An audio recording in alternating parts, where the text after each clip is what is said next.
El sábado 23 de noviembre del año del Señor 2024, hoy la iglesia celebra la memoria de los santos Clemente I, Papa y mártir, sucesor de San Pablo, de San Pedro, en la Cátedra de Roma.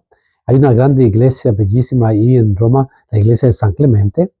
Y también celebra la memoria del beato Miguel Agustín Pro, que fue asesinado, fue fusilado el 23 de noviembre de 1927, porque hubo un complot contra Álvaro Obregón y el gobierno de Calles lo acusó falsamente, y para que todo el mundo supiera, estamos en la guerra cristera ahí en México, para que todo el mundo supiera que el que tenía el poder era el gobierno, mandó fusilarlo, y hubo periodistas que tomaron el fusilamiento de Miguel Agustín Pro. Era un sacerdote jesuita que se formó en Bélgica, estuvo en Nicaragua también, y llegó a México en el momento de la Revolución Cristera en 1926, y se esforzó por servir a la gente que no podían ir a la iglesia porque las iglesias estaban cerradas, celebrando la Eucaristía, confesando, y fue martirizado. Beato Miguel Agustín Pro.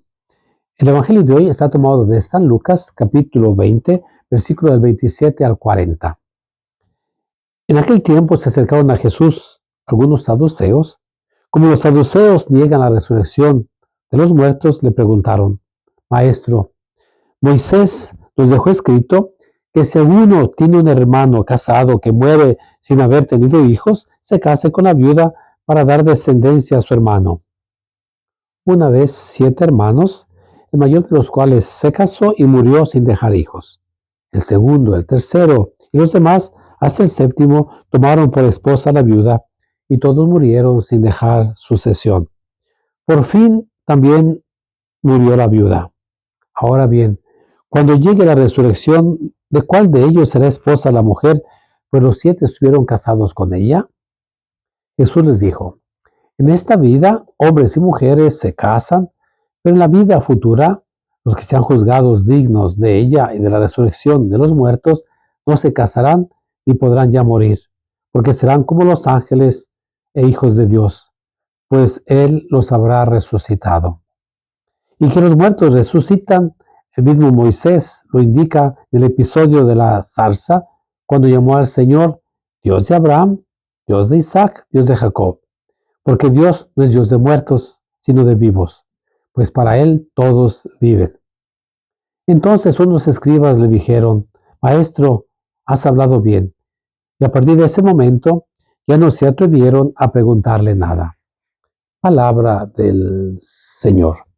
Jesús entró en Jerusalén. Jesús era, de acuerdo a la religión judía, era un laico. No era parte de los sacerdotes, ni era ni era un fariseo, era un simple laico, y causa disturbios en Jerusalén. Y está Jesús alrededor del templo, y ahí los líderes de los diferentes grupos se pueden cuestionar a Jesús, como que les muestre su identificación. ¿Quién eres tú para hacer estas cosas? ¿No? Y se va a encontrar con los fariseos, con los escribas, y ahora con los saduceos, que era el grupo sacerdotal, el grupo quizás más pudiente.